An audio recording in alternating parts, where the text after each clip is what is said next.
भगवान शंकर और माता पार्वती प्रसन्न मुद्रा में थे, तो बोले चलो आज भक्तों के दर्शन करते हैं।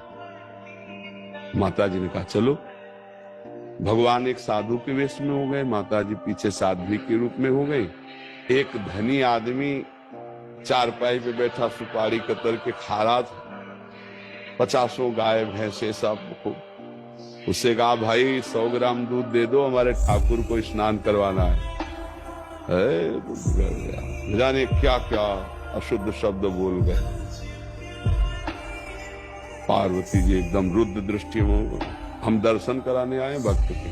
पहले धूप का कष्ट सह ले तो छाया का सुख मिलता है, पहले अभक्त के दर्शन करो तब तुम्हें भक्त के दर्शन कराएंगे। हटे भगवान शिव और कहा हे भगवान श्री हरि, इसके पास जितनी संपत्ति है इससे और 100 गुना इसकी बढ़ जाए। माता जी ऑर्डर दानी तो कहते ही, उसने 100 ग्राम दूध नहीं दिया, गाली थी ऊपर से।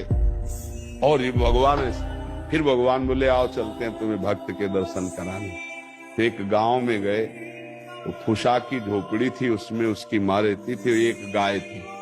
जवान आदमी गंगा जी पार्श्व में बहती थी, गंगा नहा के भजन करता, माता की सेवा के लिए मेहनत करता, और गाय जो थी 100-200 ग्राम दूध देती थी, उससे माता जी की सेवा। भगवान शिव गए भैया ठाकुर जी की सेवा के लिए 100 ग्राम दूध। तो जो देसी गाय होती है वृद्ध हो गई, आधा लीटर 500 ग्राम 1 लीटर बस, ज्यादा नहीं। अपनी जो दे हाँ नवीन हो तो 5-6 लीटर तक, ये 20-25 लीटर अपने देसी गायों में नहीं होता। तो थोड़ा दूध देती थी, पूरा दूध रख दिया, पाओ आप ऐसे पाया। थोड़ी देर भगवत चर्चा की, चल दिए और कहा हे भगवान इसकी गैया और मैया दोनों ले लो। अंबा जी को अब नहीं रहा गया, बोले जो 100 ग्राम दूध ले दिया उसको 100 गुना संपत्ति दे दी। ये हिसाब भाई समझ में नहीं आया।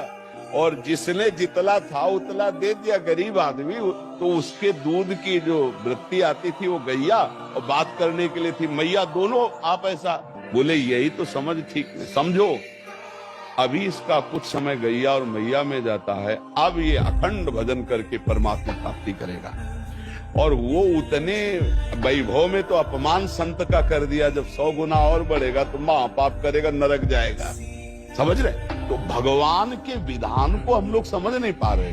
अगर हमें भगवान नहीं दे रहे तो जरूर हम पर कृपा करें, ऐसा हमें मानना चाहिए। नाम जप करो, दूसरों की सेवा करो, तभी आप ये भक्ति का रास्ते समझ पाओगे।